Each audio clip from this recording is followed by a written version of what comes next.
Peace, brothers and sisters. What I wanted to get into is real estate. You know, there's a lot of people out there that want to do real estate, and get into that business. And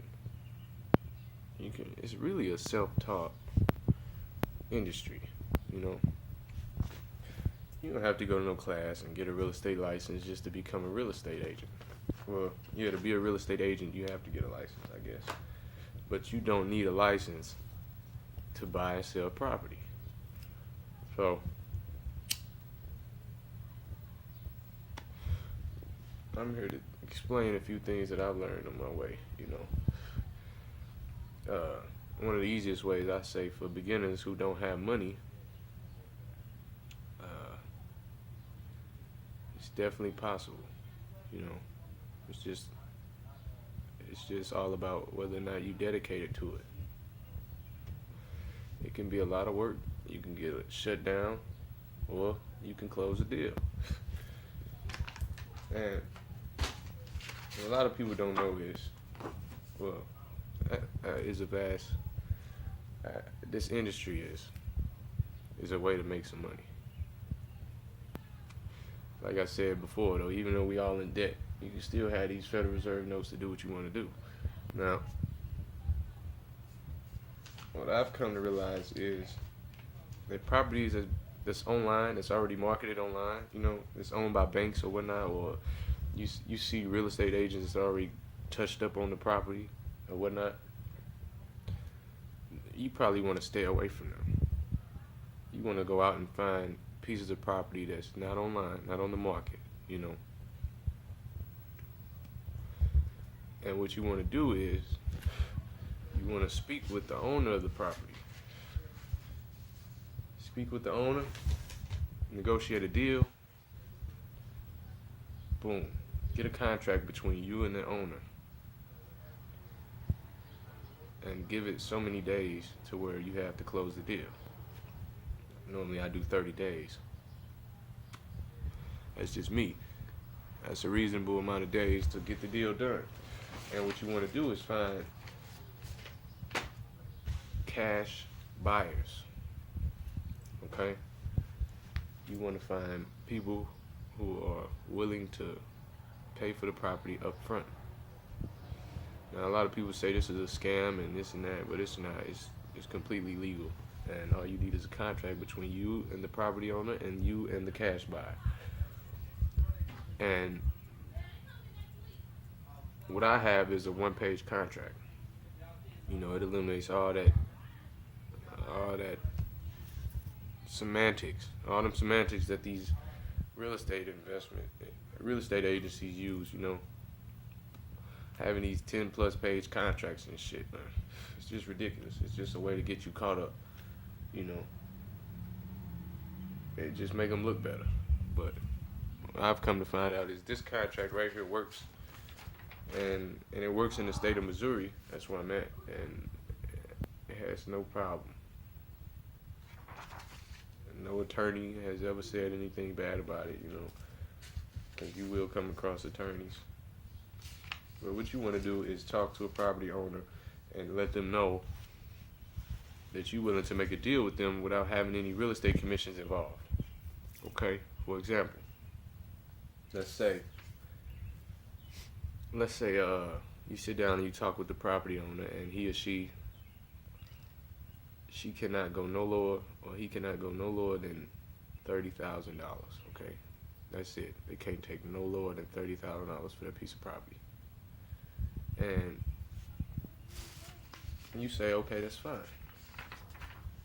Boom, you get them to sign the contract. You have 30 days to close the deal with them, and that's settled. So what you would do is go out and find a cash buyer, somebody who's straight up about it. Don't find nobody that's just gonna bullshit you. And you can use the same contract you gave to the property owner to the cash buyer. Now, the cash buyer doesn't have to know how much you're making until the closing of the deal. So, like I said, let's say that the property owner can only take $30,000.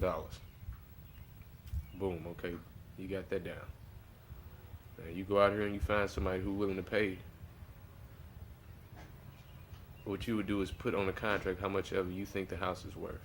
You know, you should try to come up with the after repair value yourself, because that's what 9 times out of 10 these cash investors or these cash buyers is looking for. They're looking to see how much they can make off the property versus what the property owner is actually selling it for. Now, remind you, you got a contract with the property owner, so it shouldn't be no issue. You got they sign, you got their signature. Their signature's worth millions. You got their signature. So what you would do is it's $30,000 on this end. So you're paying $30,000 to the property owner. And what you would do is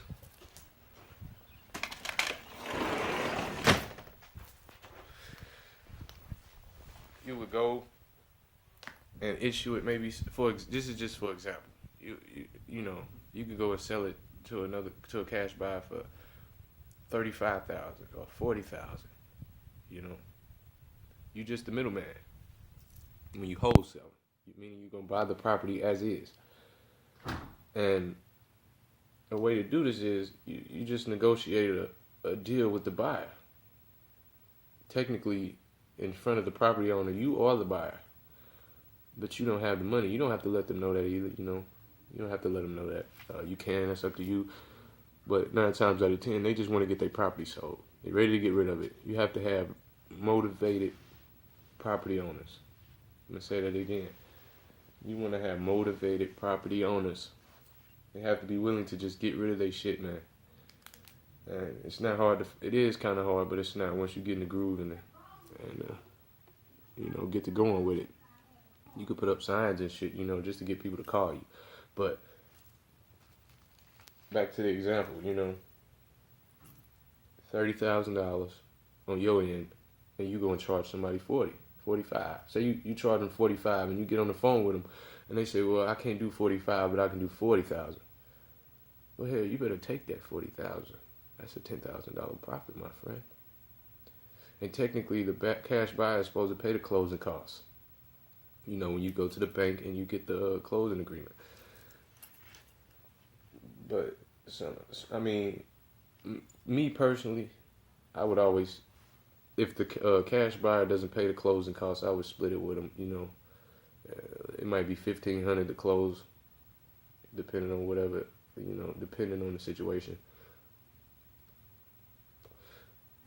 $750 wouldn't be shit, you know.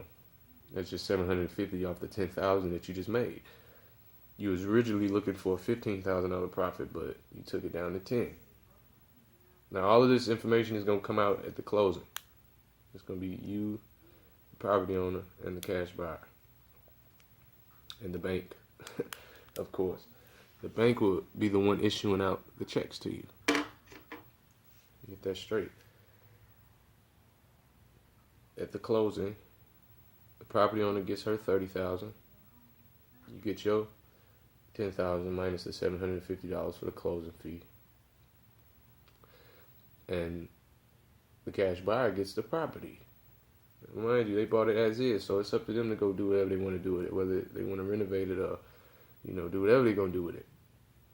They know that they're gonna make a profit off of that investment, or they wouldn't even did the deal with you. So everybody leaves with a win-win. Boom.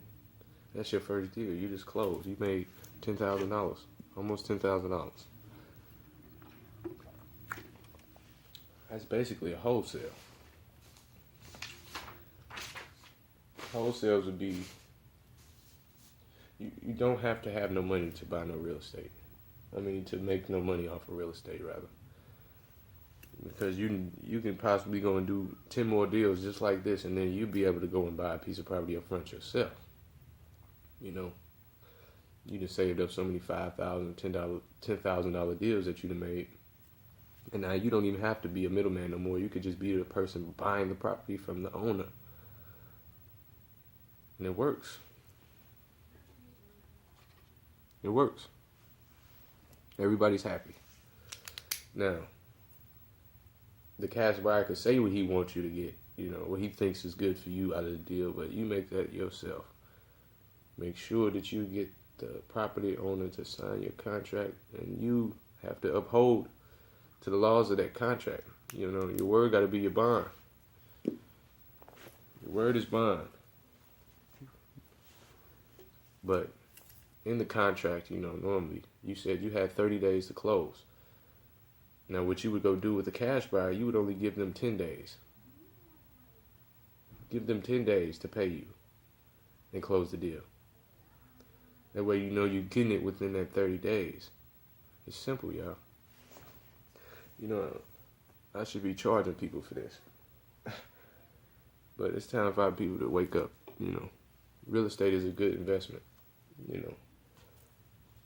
can do it for many purposes, whatever you want to do. You can go get you a house for yourself, But that does work.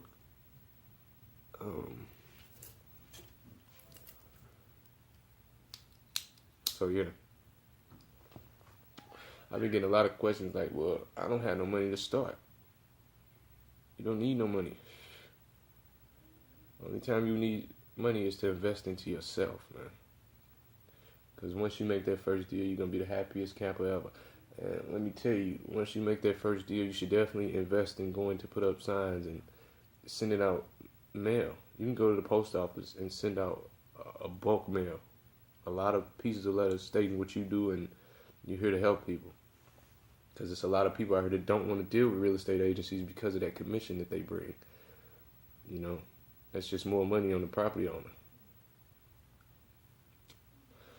So like I said, you can either go pay $400 for a class to become a real estate agent. Technically, it's coming out to $1,200. I know a lot of people that's real estate agents, and you just don't have to be. You can go to any, county hall or city hall and get a LRA list showing you what properties are available in your area.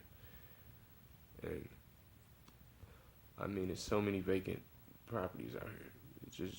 It's too much for just one person to have by themselves, So take advantage of it. Make it worth your while. Get out here, start talking to people. I knew a lady who her mother had just died, and she didn't want to deal with the property. She wanted to sell it, but her mother left it to her. It was paid off. No mortgage loan, no liens on the house, none of that. She wanted to get it gone, and she didn't want to deal with no real estate agents because of the commissions that they come with. She wanted all the money to come to her. Let me mind you, the house got approved it was appraised for $120,000 after it would be fixed up and stuff like that, She took less than half of that. Half of that. And that gave me a major leeway to go and find somebody who was willing to buy that piece of property from me without me having any money involved. So it's ways to do it, y'all. Get into them. That's pretty much it. If y'all want this contract, I can make you a copy of it or whatever you want. Just holler at me. We can get this business going, man.